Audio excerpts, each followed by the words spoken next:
started in here.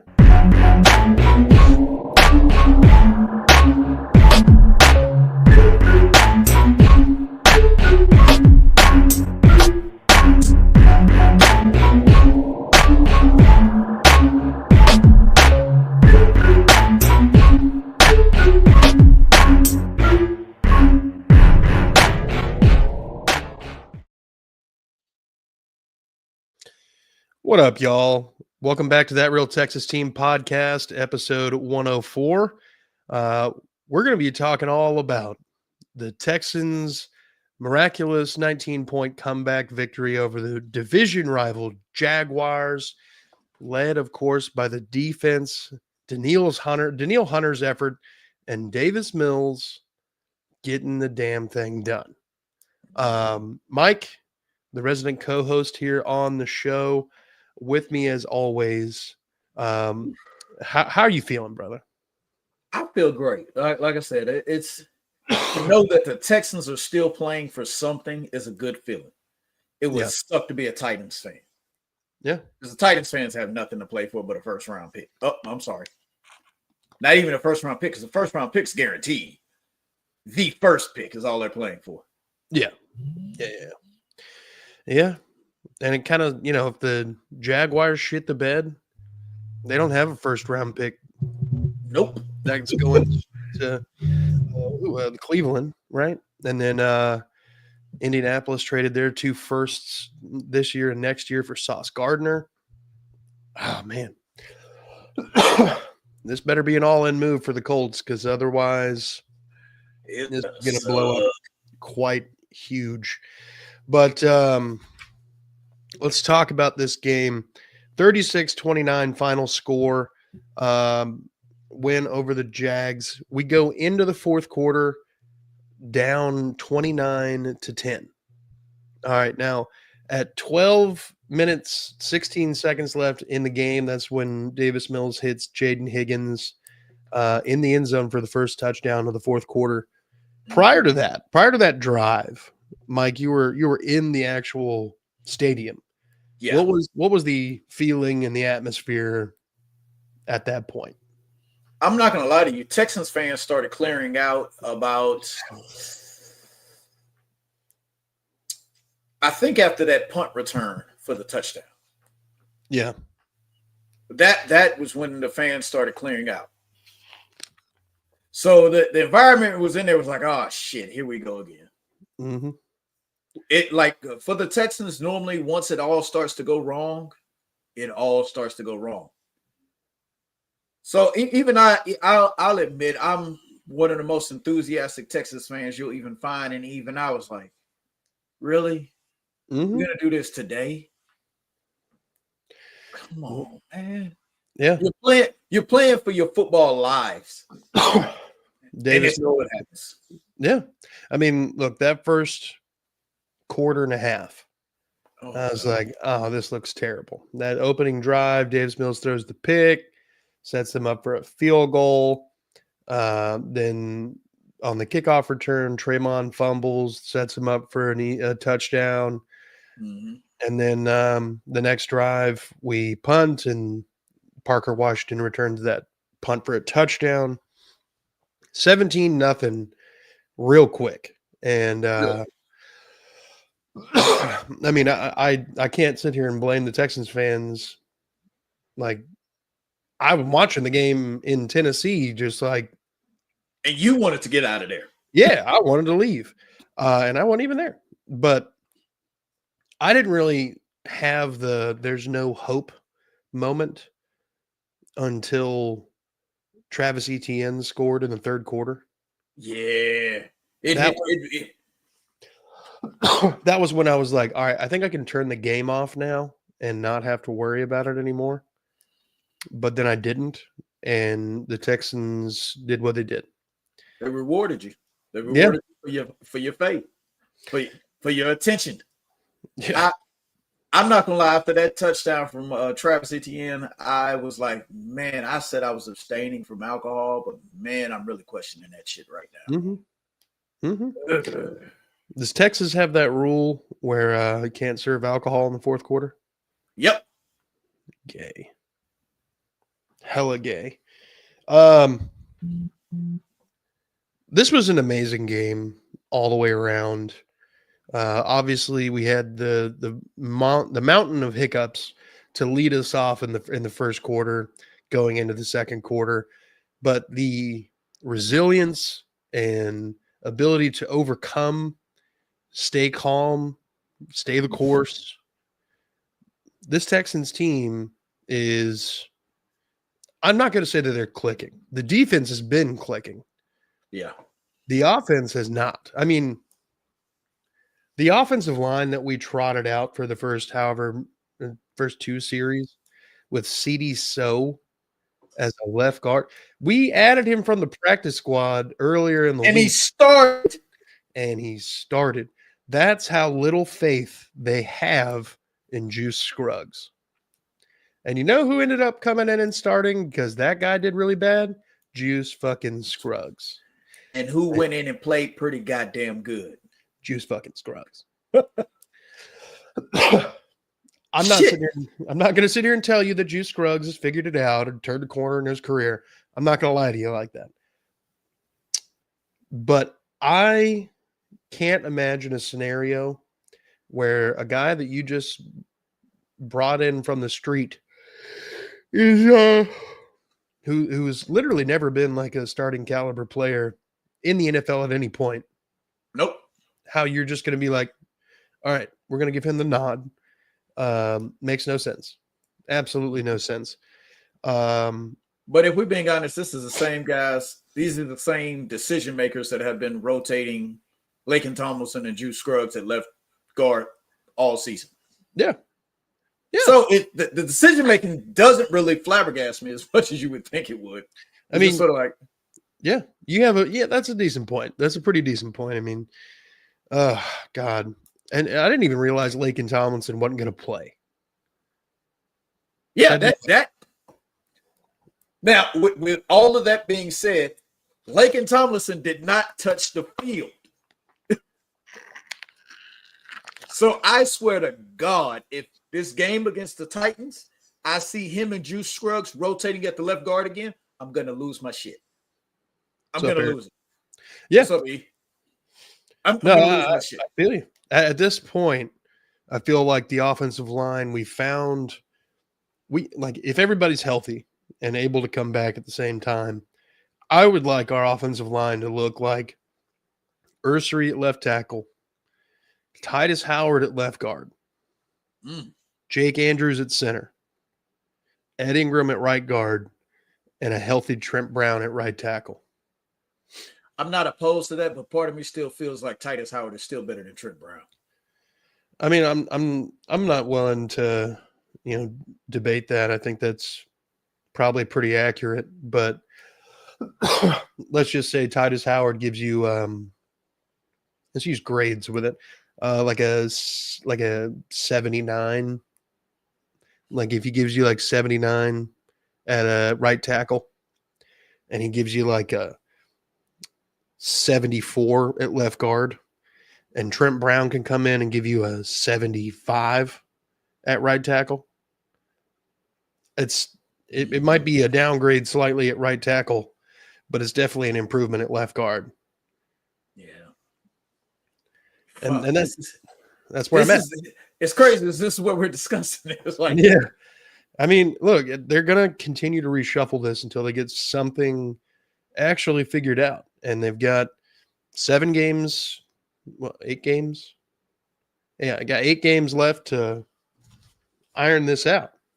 I'm going to be honest with you. The one thing that I have in my head, or 2 things that I have in my head that's a definite, is Ed Ingram's probably our future right guard. And I mean future, like past this year right guard. Yeah.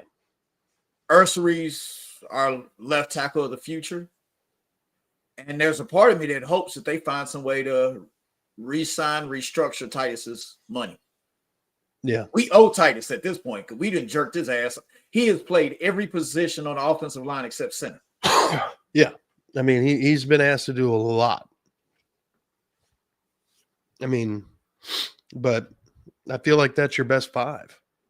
It is. Depending on where we put him, yeah. Yeah. I mean, I'm with you. I don't want to see Laken Tomlinson on the field anymore. I want him to be the inactive of the 10 offensive linemen we have on the roster. No. I'll take him over City South. City Sal has already been released, if I'm not mistaken. Oh, thank God. Yeah. No, Laken Tomlinson is definitely. You know how we have a swing tackle? He'd be our swing guard because he can play either guard position. You know, at the moment, let's just assume the injury to Ed Ingram's knee won't allow him to play this week. That means Juice is going to be at right guard, and you're probably going to have Jarrett Patterson at left, who kind of played pretty good. He played better than Laken. So the bar's pretty low for that, but yeah. I just don't understand how it's taken us this long to put these different bodies on the field.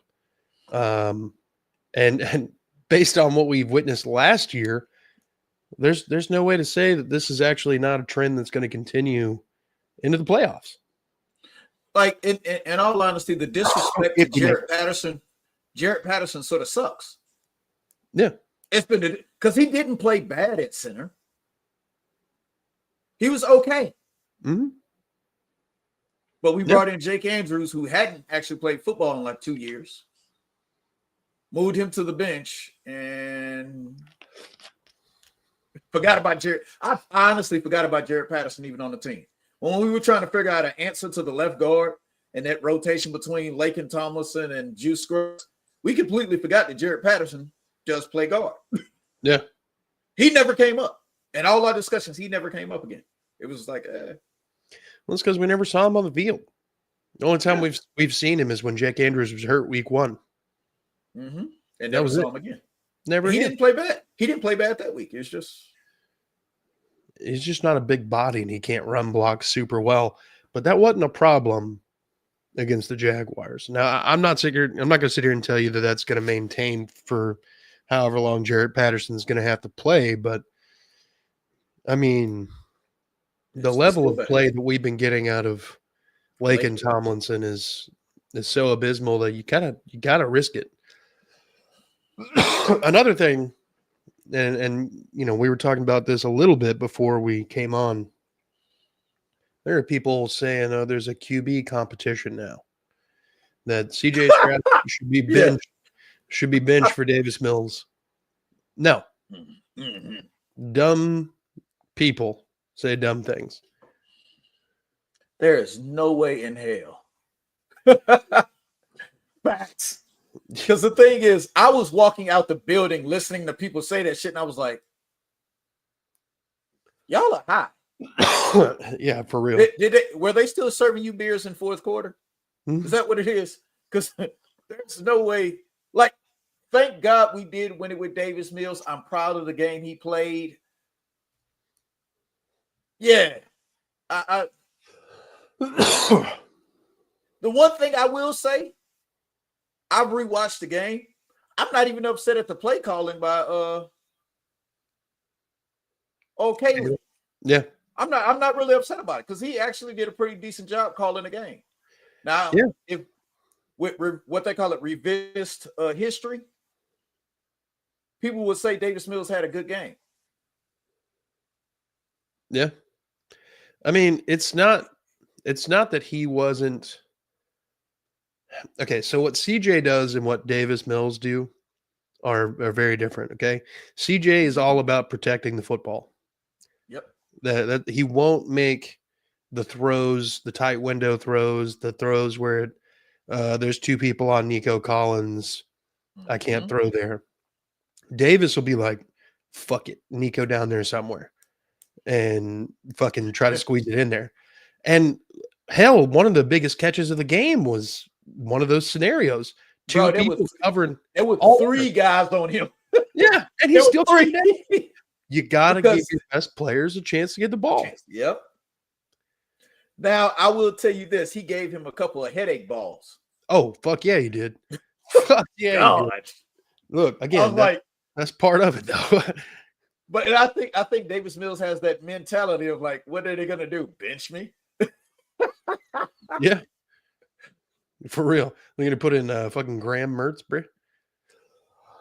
Yeah. Absolutely. Yeah. Then Jerry Jones is a solid corner. He's actually like really good. I don't know why he's not playing even more.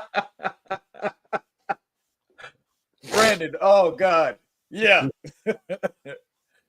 Yes, he is. Yeah. He is. Look, he is a Stanford quarterback.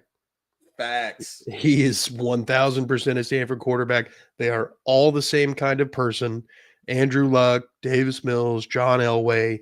They're all awkward, really smart, and will not give up on a play. Nope. And that's kind of why those other two guys were kind of important in the history of the NFL, at least. But yeah, there is no competition. There is no scenario where Davis Mills needs to become the starter again, unless CJ is unable to go. Beyond that, it was a decent performance. it was decent. I mean, decent. It was all. I'm not gonna say good. It was decent. Yeah, I mean, it was a fourth quarter heavy performance. Again, that Jaden Higgins touchdown kind of snowballed everything. The Nico Collins 2-point conversion, which was a sick fucking clean catch. Yes. And a lot of people, there were some people in the Jaguars chat that were saying that his foot was on the line. Twas not. Technically, Davis Mills was sacked 2 times. Technically. One of them was on like the first drive, and the other one was when he ran out of bounds behind the line of scrimmage. Yep. And then obviously, Trayvon Walker tried to murder him, but that was disgusting. Whoo. Yeah. Did you see the baseball size knot on his left arm, by the way? Davis Mills? I heard about it, but I didn't see it myself. Oh my God. That was wild. That's why he put the sleeve on. That man, he couldn't bend his fucking arm. And then he put the sleeve on and he ended up stiff arming people with it. Yeah. I mean, he broke out of that Trayvon Walker sack attempt that one time with that arm. And the thing I will say about this, I've said it before, and a lot of people that know me know I said it. Davis Mills' arm is better than CJ's. It is. He has a cannon. It's like a shotgun. Shotgun's not that accurate past 10 yards. It's just not. Scatter shot, baby. But it'll put you on your ass if it hits you. Mm-hmm. CJ is so much more accurate. He is a ball placement specialist. Like you said, that's part of the reason he will not throw to Nico with 3 guys on him. Maybe he fucking should.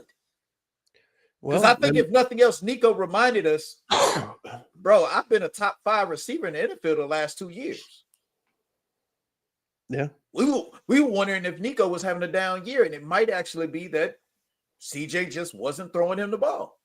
Yeah. Is Mills actually a Terminator robot? And he's just going to rip off his skin and show his metal forearm? Probably. Not gonna lie. Gonna get SI to generate this. AI, I assume. But I want to get back to this one. Who was better, Daniel Jones or Davis Mills? Daniel Jones is on a team with a lot more offensive talent at the moment and a crazy good offensive line. But you put Davis Mills on that team, they're probably still doing about the same kind of shit. Same, yeah. Because Davis Mills is a system quarterback. Daniel Jones is playing like a system quarterback. Yeah. Now, this is a conversation for another time, but I don't think the Colts are all that good. Shots fired. How you going to take the Falcons to overtime? They're not good. No, they're not good. Their defense is good, but that's even questionable. It's good at times, yes. Mm-hmm. Their offense, though, has been hit or miss, and mostly miss and they were able to put enough points on the board to take the number one scoring offense to overtime. Come on. You kidding me right now? Because the thing about it is are we sure Michael Penix is him? I don't think the Falcons are even sure. No, I think you're still measuring Michael Penix's game count, and it might have just crossed double digits. Like, what I think about is the Falcons are with Michael Penix right now where Carolina was with Bryce Young last year. They were technically still trying to figure out if Bryce Young was him, if he was going to be worth playing for them. I honestly believe at this point now, Carolina knows that they have a quarterback in Bryce Young. That's what I truthfully believe. I think they know that now. Yeah. Texans offense by yards is better than the Falcons, Bucks, Commanders, Ravens, Bengals, and Eagles right now. Oh, shit. Maybe we've been disrespecting Kaylee a lot worse than we thought. It's not that we haven't been able to move the ball. It's just getting points on the board. We have a decent offense. It's just, I don't know. And I personally think we have weapons. Yeah. It's just situational play calling. Like, okay, you were saying the Colts. I'm going to be honest. I don't think the Colts' weapons are better than ours, other than the running back. Well, Tyler Warren is better than Dalton Schultz right now. Okay, I'll give you that one. I think that the Colts wide receiver room, while I don't think anyone is better than Nico, I think the floor of the room is higher. Because you go Nico, Jalen. You can't count Tank because he's hurt. But Kirk and Xavier Hutchinson? Hutch, right? I would put Kirk at the very bottom of that list because he ain't done shit for us. Yeah. And then you look at the Colts wide receiver room, Pittman, Alec Pierce, fucking Josh Downs. Like, Alec Pierce has led the NFL in yards per catch the last 2 seasons. Mm-hmm. Michael Pittman is a red zone threat. He's had, 100+ catches each of the last 2 years, even with a shitty quarterback.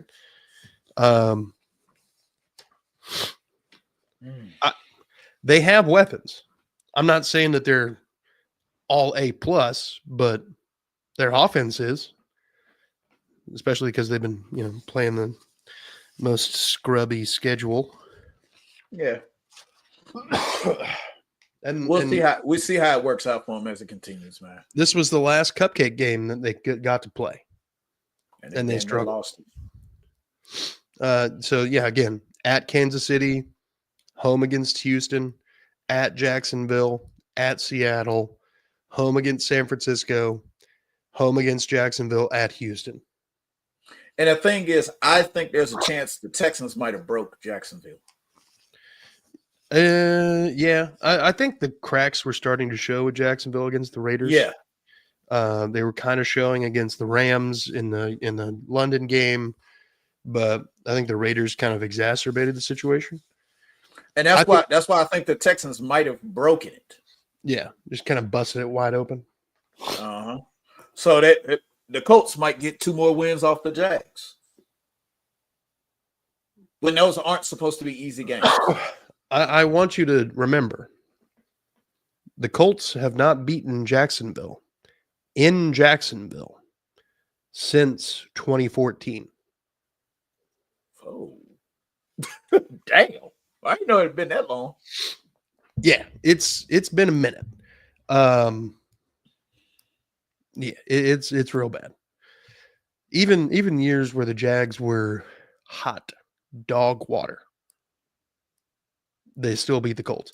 Remember a couple years ago when Carson Wentz was the Colts quarterback and all they had to do was go down to Jacksonville and win and they were in? And they couldn't do it? Yeah. Hell, half the crowd, half the audience at the game was wearing clown stuff because they wanted Trent Baalke fired. The Clown Bowl. I forgot about that game. Yeah. Also crazy is the Bears suddenly being a top 3 NFL team by yards a game on offense. Maybe Ben Johnson really did fix them. That's fair. I don't know if he fixed them, but the creativity that Ben Johnson brings to an offensive play calling it's real. Because you've seen the Lions offense without Ben Johnson. They're not the same. They're not the same. I'm not saying that they're bad or good. It's just, is anybody talking about the Lions being a Super Bowl caliber team anymore? I don't know. Didn't Dan Campbell just take over the play calling duty? Yep. Brandon says the Seahawks put the cracks on the Jags.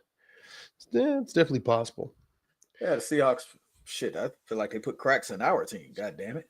I mean, also true. But yeah, I think the Steelers kind of set the mold for how to beat the Colts. And the Falcons did everything they could to kind of continue that. I think that we'll have more than a solid opportunity to beat this Colts team twice. But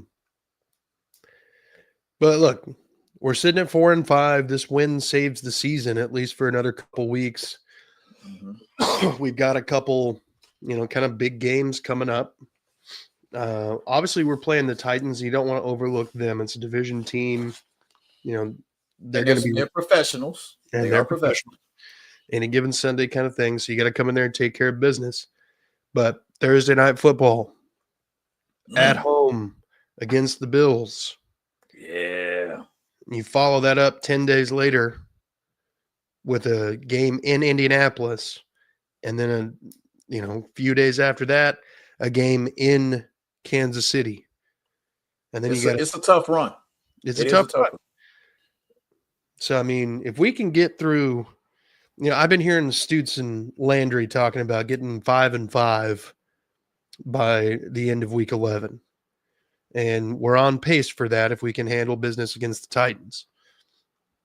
But for Buffalo, Indy, and Kansas City, the next 3 games, you got to go at least 2-1 there.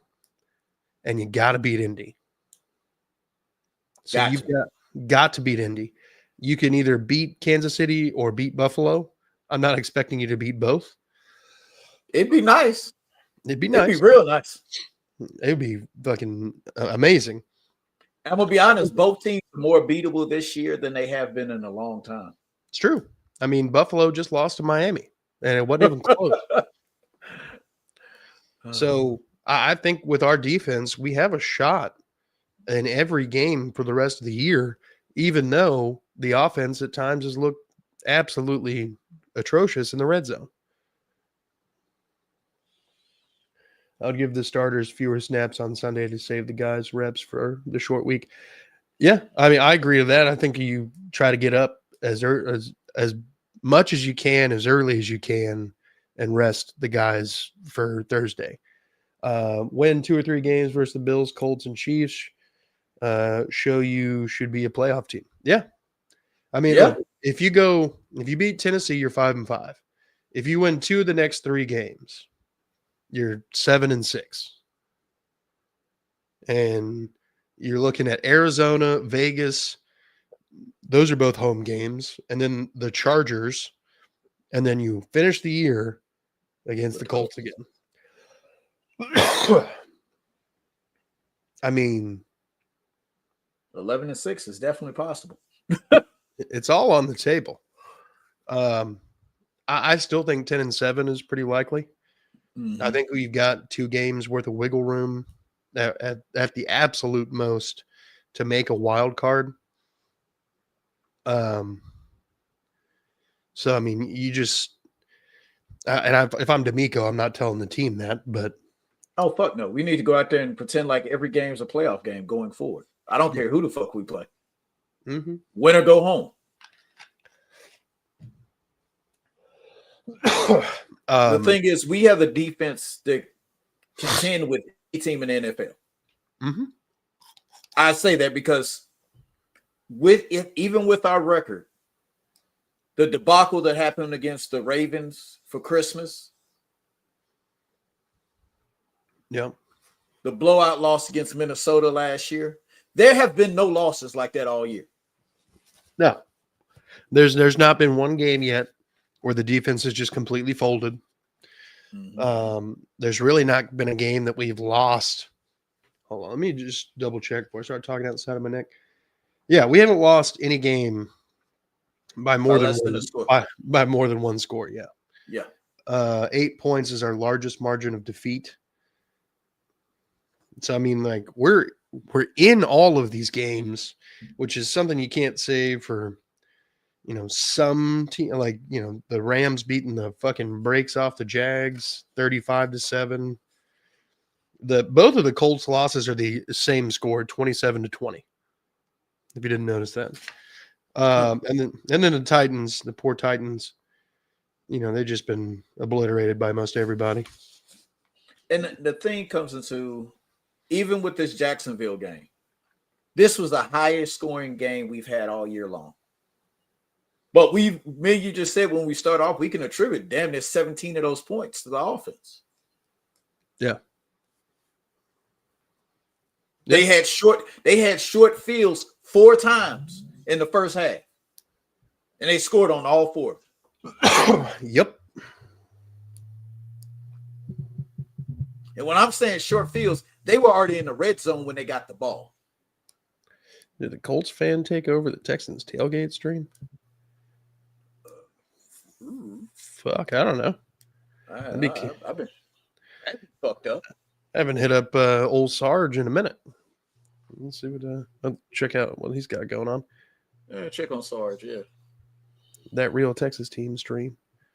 Nah, ain't no Colts here. Well, look, we just talking about the Colts. Our biggest competition in the division. Yeah.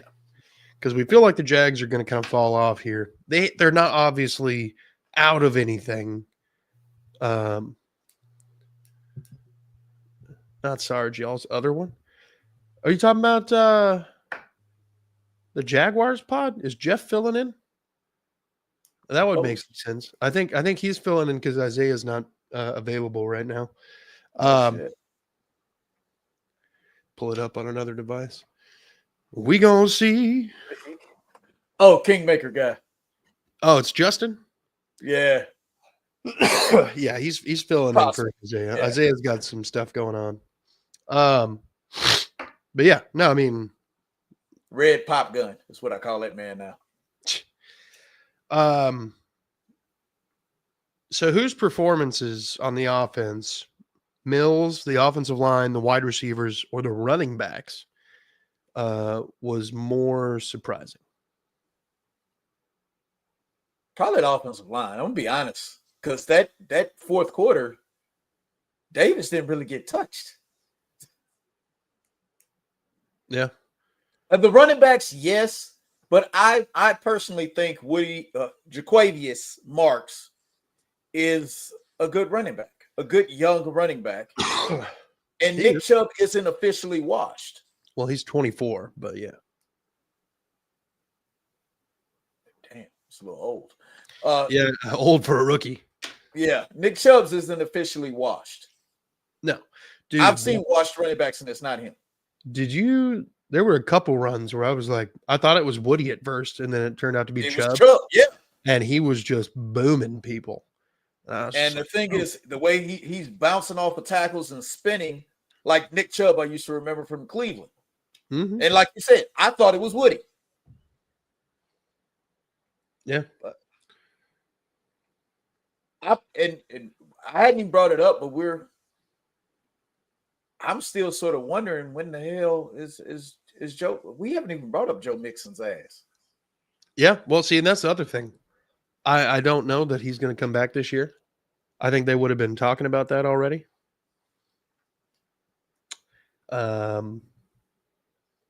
It would be crazy, let's just say hypothetically, we beat Tennessee, we beat Indy, and either win against Buffalo or Kansas City. That would be the only time I would imagine that the Texans would seriously think about. All right, is Mixon healthy? Because I'm starting to feel this is similar to that Larry. You remember that Laramie Tunsil thumb injury? Oh yeah, from Davis Mills' rookie year. Yeah, he just never seemed to come back from. Oh no, he opted not to play the rest of the year. That's what it feels like. Yeah. I mean, literally, Laramie Tunsil that year was like he hurt his thumb and then did not want to come back and play. They had to give him more money to make him want to stay a Texan. After they had already given him a big contract extension post trade. Yep. Fuck Laramie Tunsil. Yeah, I think the offensive line definitely the surprise of the day. Close second is the running backs. Yeah. Close third would be the rotation at wide receiver. Yeah.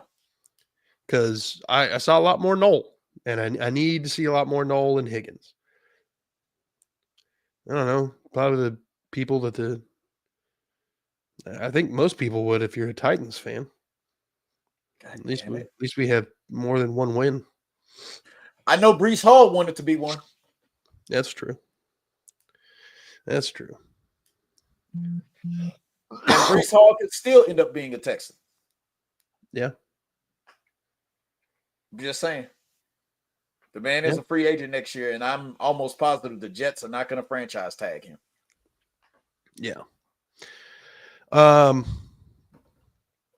defense, while honestly, we set them up for tons and tons of failure early in the game. Yes, we did. Really didn't do too bad. The special teams kind of shit the bed.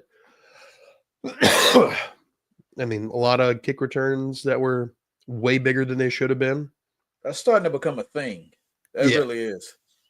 Well, I think when you've got the kind of injuries that we did this week, where you've kind of got to rely on a lot more of your special teams guys to play actual meaningful downs, I think you kind of alter the rotation at special teams.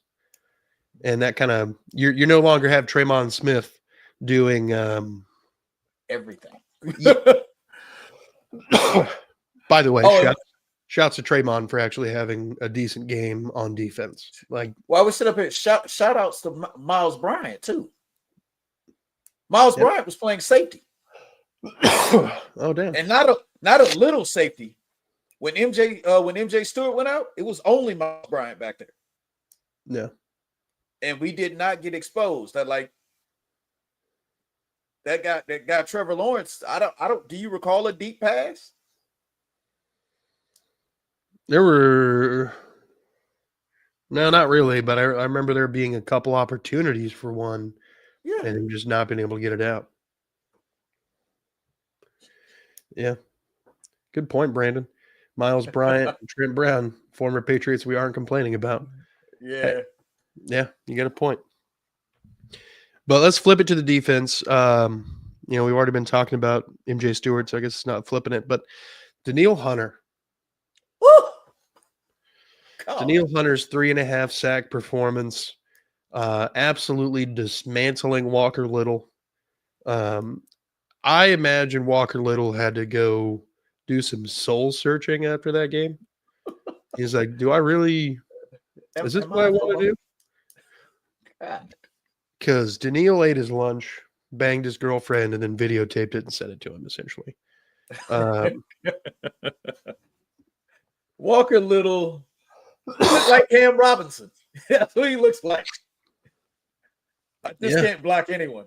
I can't do shit out of here. Yeah. Oh, fuck. No, look, Brandon's got a good point. I fight people over Hunter and Autry all the time. Everyone wanted him gone. Yeah. And Autry was, half the reason we were in the game against the Seahawks. Danielle Hunter, who was having a poor performing year, comes in and just absolutely obliterates the left side of the offensive line. And the thing is, it's not that he's having a poor performing year. It's just the sack numbers aren't what we thought they would be.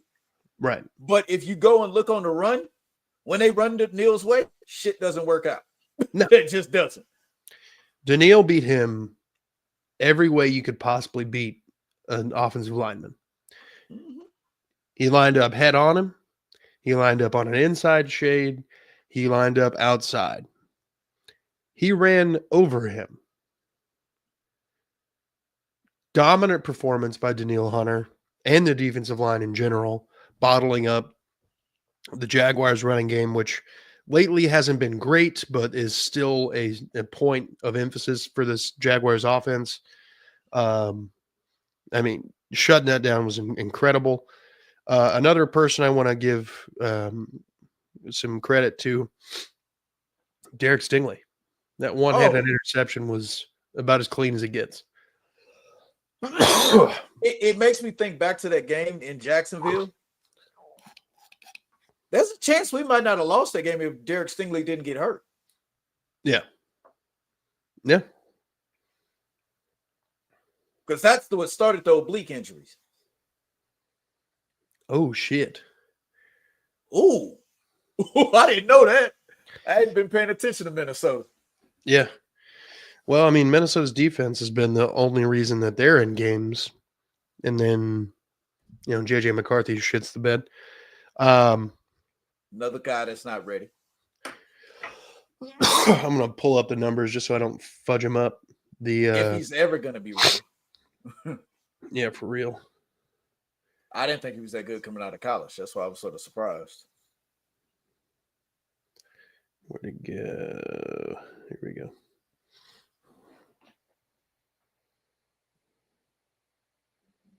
Here we go. Team stats. The Jaguars were 4 for 11 attempts on third down. We were 10 for 15. On third down. The best third down efficiency we've had all year. We outgained them 412 to 213. And people still want to question how good the Texans defense is. 5 sacks on Lawrence, 1 interception. Fumble recovery. I had to figure out, was that a fumble recovery or did they call it an interception? That last play of the game. That was a fumble. Big 300-pound guy rumbling. Hey, he kind of turned on the juice there, but yes, he did. Yes, he did. But you saw him need that oxygen tank after the game. Hell yeah. Hell yeah. You know who else needed the oxygen tank? Fucking Daniil Hunter. Yes. Because he was everywhere. And Aziz, too. While I'm sitting up and playing, Aziz did his goddamn job. Yeah. Yeah. The defensive dominance against Trevor Lawrence continues. Davis Mills is now 3-1 all time against the Jaguars, specifically against Trevor Lawrence. But the fourth quarter defense, allowing 2 total yards before the final drive, is about as clutch as you can possibly get for a defensive performance. If I'm not mistaken, they only ran 9 plays in the fourth quarter. The rest of the fourth quarter was the Texans' offense. That 93-yard touchdown drive that took the lead was the most masterful drive I have seen this Texans team put together all year. From that 3rd and 10 conversion to Dalton Schultz, the running game coming in and absolutely just fucking 5 yards a pop. Nick Chubb. That's why I say Nick Caley didn't call a bad game, guys. Yeah. They executed. D'Amico been saying all year long, we just need to execute. Maybe he was right. Yeah. Now, Brandon, I will say this. For whatever reason, the Jaguars' offensive line has usually held up pretty good against our pass rush. Mm-hmm. It has been this year, specifically this past game, that has changed. And they wish they ran fewer than 9. Yeah. Probably. Yeah. But a complete complete win, scoring 26 points in the fourth quarter, including that walk-off touchdown by Sheldon Rankins. We're in a good spot right now. 5-5 through 11 weeks is possible. The Jaguars play the Chargers this week. If the Jaguars lose and we win, we move up to the seven seed. Holy shit. Yeah. Oh. Now, the Colts are on a bye week, which is, whatever. Colts are on a bye. But the next game they play is Kansas City. We're going to have opportunities coming up to close the gap. We've got to capitalize. CJ's got to come back and play his best ball. Yep. The running game's got to be good. Kaylee's got to get this shit figured out. The offensive line, we got to either put the best 5 out there or you riding with the hot hand on the offensive line. Either's fine with me. Yeah. Oh, man. I don't want to get too excited, okay? Because this was, while it was a very spectacular performance and comeback victory, I don't want to get ahead of my skis and sit here and tell everybody that we're a playoff team. We have not played well enough in the red zone for me to consider ourselves a fucking playoff team. That being said, we had some playoff team red zone performance last week. Mm-hmm. If we can carry that over to the Titans, carry that over again when we're playing the Bills, we might be seeing something. And the thing is, we don't give enough props, but we might have to look out on somebody trying to poach Matt Burke away from us. Because that's who's calling the plays on defense right now. Yeah. Yeah. Also, and I don't know if this has happened, how often it's happened or whatever, and I don't want to get into like a preview aspect of this, but what if we shut out Tennessee again? Ooh. I don't know if the same team has been shut out by the same team twice in the same year, ever. But it definitely hadn't happened in a while. And that would be kind of a cool accomplishment, even if the season is marred with, not making the playoffs or whatever. But I think this is a good spot to go ahead and wrap her up. I think the next time you guys see us, we'll be talking more about the Titans game. I'm going to be at the Titans-Texans game. So if you see a big white dude wearing a bunch of Texan shit in a sea of two-tone blue, come holler at your boy. Mike, you got anything? No, nothing other than we can look forward to the Texans. And one of the things that I know was announced is I think Cade Stover might start practicing this week. Yeah, I think they activated his window. Yep. So that'd be nice. That'd be nice because I really don't want to see Harrison Bryant anymore. Brandon's in the sea. That place is going to be empty. You're not wrong. You're not wrong. You have a good point. Pretty barren. But we will have the co-hosts of Titans Table for Two there as well. We might do a live pod before, see how it goes. But yeah. Look out for us. With that being said, let's get the hell out of here. Folks, I appreciate you guys always watching. Brandon, thank you for fucking blowing up the chat as always. If you're new here, like, subscribe wherever you're watching. Most of all, be good people. Go Texans. Fuck the Colts and the Cowboys. Fuck them all. Gotta fuck them all.